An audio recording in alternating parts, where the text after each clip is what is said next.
When I was growing up, I used to hear an odd kind of certainty in the kitchen, the kind adults say with a smile that means, you'll understand later. Someone would be setting down coffee, the afternoon light slipping through the window, and they'd say Brazil's greatest love story isn't only in books. It's on a plate.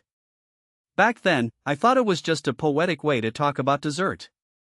Now I know it's a tradition that's almost too simple to be true, and somehow even better because of it. Today I want to take you with me into that love story, Romeo e Julieta. The name sounds dramatic, but what you get is pure comfort. Sweet guava paste, goiabada, with its deep ruby color and that unmistakable tropical perfume, meeting the salty, creamy tenderness of fresh minus cheese.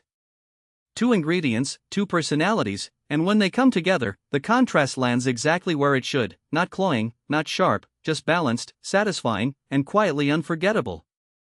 I'm in my kitchen now, and I'm keeping it the way it's meant to be made, straightforward, honest, and beautiful in the small details. In a moment, I'll slice 300 grams of queijo minus fresco into medium pieces, then cut 300 grams of goiabada to match, so they sit together like they were made for each other. And we'll layer it the classic way, cheese, guava, watching the colors alternate like a simple little flag of flavor. But before we start, let me tell you the mistake that trips people up. It's not the cutting, it's not the layering, it's choosing a cheese that's too salty. That one choice can drown the guava instead of lifting it, and Romeo e Julieta is all about harmony, not competition. If you like the idea of recipes that carry a whole piece of Brazil inside them, stay with me. And as we go, I want to ask you something: what's your biggest curiosity about Brazil? Because as I start slicing, you'll see how a dessert this humble can still feel like a story being told. In my house growing up, dessert wasn't always a grand finale with candles and ceremony. Sometimes it was just the quiet clink of a plate on the table and someone saying, almost like a secret, Romeo e Julieta. Even the name sounds like a promise, 2 things that shouldn't work together, somehow becoming unforgettable. And that's the whole magic of Brazilian cooking when it's at its simplest: contrast, balance, and a little bit of affection hidden in everyday food. If you've never tried it, picture this: the deep ruby of guava paste, glossy and dense, next to a soft, milky white cheese that looks humble but carries a gentle creaminess. That contrast is the point. Sweet meets salty, fruit meets dairy, firm meets tender. It's not complicated, but it's precise, like a conversation where both sides need to be heard. Before I touch a knife, I want to ask you something. When you think of Brazil, what flavor comes to mind first? Coffee?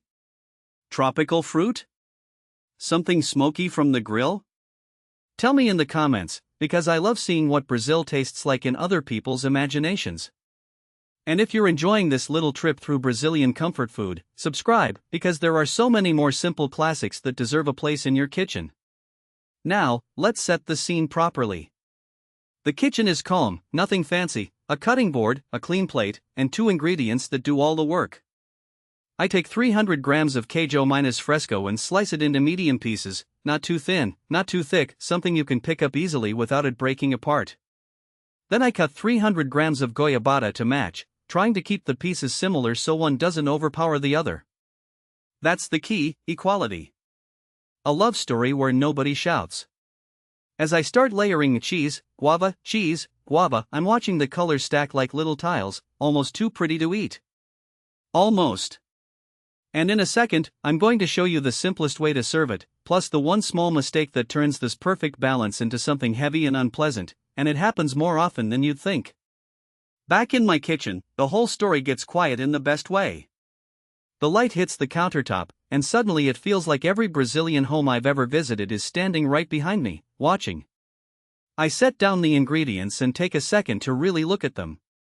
On one side, 300 grams of queijo minus fresco, pale and soft, with that clean, milky scent. On the other, 300 grams of goiabada, dense and ruby red, smelling like ripe guava and sunshine. I hear my aunt's voice in my head, like she's leaning on the doorway with her arms crossed, smiling. "Don't complicate it," she'd say. "Respect the contrast." That's the secret of Romeo e Julieta: it's not trying to be fancy. It's trying to be right. I start with the cheese. Medium slices, not too thin, not too thick. You want it to hold its shape, but still give in when you bite. Then I cut the goiabada to match, same size, same rhythm. There's something oddly satisfying about that symmetry, like you're building a dessert that already knows what it wants to be. Now comes the layering. Cheese first, like a soft pillow. Then guava paste, glossy and bold. Cheese again. Guava again. As I stack them, the colors look like a little Brazilian flag of their own, cream and deep red, simple, confident, familiar. Here's where people can accidentally break the spell: the cheese. If it's too salty, it doesn't contrast with the sweetness, it fights it. Instead of that gentle push and pull, all you taste is salt, and the guava turns flat. So if your cheese tastes sharp or briny, rinse it quickly and pat it dry, or choose a milder fresh cheese. The goal is harmony, not a wrestling match. Tell me something while I finish this: have you ever tried the sweet and salty combo like this before, or is this your first time seeing it? If you like these little cultural recipes that come with a story, subscribe, because next I'm going to show you the 2 best ways to serve it: cold and refreshing, or warm just enough to turn it into pure comfort. Now comes the part that always feels like a small ritual to me, the moment when the love story stops being a saying and becomes something you can actually taste. I take the minus fresh cheese out of the fridge and let it sit just a couple minutes on the counter, only enough to soften the chill without losing its shape. The kitchen is quiet except for that faint, familiar sound of a knife on a cutting board. I slice 300 grams of queijo minus fresco into medium pieces, not too thin, because I want that gentle resistance when you bite in. You can tell it's the right kind of cheese when it looks clean and milky, with a soft sheen, and it smells like fresh dairy, simple, honest. Then I bring in the goiabada. The guava paste has this deep ruby color, like a late afternoon sunset. I cut 300 grams into pieces the same size as the cheese, because this dessert is all about balance. Too much guava and it becomes cloying, too much cheese and it loses the romance. I line them up side by side, checking the proportions like I'm setting a table for 2. And here's where the layering happens: cheese, guava, cheese, guava. I stack them slowly, almost like building a little edible mosaic. The contrast is already visible: white and red, creamy and jewel-toned. When I press the layers together lightly, the guava paste gives just a bit, like it's warming up to the cheese. This is the simplicity that makes it iconic: no fancy tools, no complicated technique, just 2 ingredients speaking to each other. One quick warning, because this is where people accidentally throw off the whole harmony: be careful with cheese that's too salty. If the cheese is aggressively salty, it doesn't contrast the sweetness, it fights it. You want mild, milky, slightly tangy, the kind that supports the guava instead of overpowering it. If you've ever tried Romeo y Juliet and thought, why does this feel harsh, that's usually the reason. If you're enjoying this kind of Brazilian kitchen storytelling, leave a like so I know to bring more classics like this. And tell me, do you prefer it chilled and refreshing, or slightly warmed so it turns softer and more indulgent? Either way, in a second, I'll show you how I serve it depending on the mood. Now comes the part that always feels like setting a scene for a tiny romance on the plate. I lay the slices of minus fresh cheese down first, those medium pieces you can hold without them crumbling, pale and soft like they've kept a little bit of morning milk inside.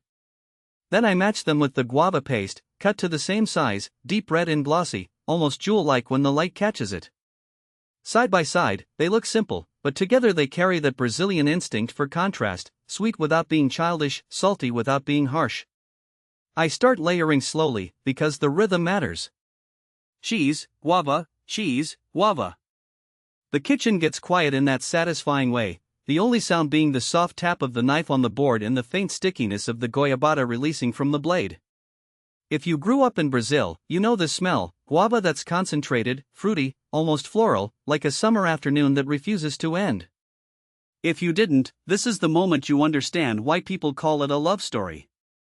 It's not dramatic, it's dependable. And here's the mistake I don't want you to make, because it can throw everything off in one bite: choosing a cheese that's too salty. Romeo y Juliet is about balance. If the cheese is aggressive, it fights the guava instead of holding it. Minus fresh should taste mild, milky, gently salted, so the goiabada can shine and the cheese can soften it, like a calm voice answering a laugh. When it's time to serve, you have 2 moods. Chilled, it's clean and refreshing, the cheese firm and the guava pleasantly dense. Slightly warmed, it turns into something more indulgent, the guava relaxes, the cheese becomes creamier, and the whole bite feels like comfort food without any effort. If this little Brazilian classic is making you hungry, give the video a like so I know you want more recipes like this. And tell me, what's your biggest curiosity about Brazil? Because in the next moment, I want to take this plate from the kitchen into the story behind it and show you how it traveled from Minas Gerais to the rest of the country. And that's the whole love story right there, sitting quietly on a plate, guava and cheese, simple enough to make on a weekday, special enough to feel like a small celebration. I always pause for a second before the first bite, because it's one of those desserts that doesn't need to prove anything. It just is. The creamy, milky softness of fresh Minas cheese, the dense sweetness of goiabada, and then that moment where they meet, and the contrast turns into harmony. If you try it chilled, it tastes clean and bright, almost refreshing, like something you'd serve after lunch on a warm afternoon. But if you warm it slightly, just enough to make the guava relax and the edges turn glossy, the whole thing becomes more indulgent, more comforting. The cheese stays gentle, the guava feels like it's melting into it, and suddenly it's not just dessert anymore. It's a memory. It's the kind of flavor that makes people talk slower at the table. One last reminder, because it's the detail that keeps the balance: watch the salt. If the cheese is too salty, it steps on everything. Romeo y Juliet works because neither side is trying to win. They're meant to meet in the middle. If you can find queijo Minas fresco, perfect. If not, choose something mild and fresh, and let the goiabada do the sweet talking. I can almost hear the sound of a kitchen in Minas Gerais while I'm making it, that gentle clink of a knife on a plate, someone nearby saying, "Just a little more cheese," and another voice answering, "Then add a little more guava." It's casual, affectionate, and very Brazilian in the best way, food as a way to care for people without making a big speech about it. If this video made you hungry or reminded you of someone, leave a like so I know you want more of these simple Brazilian classics. And tell me, what's your biggest curiosity about Brazil? If you want to keep traveling through Brazilian culture with me, subscribe, because the next recipe is already waiting in my kitchen.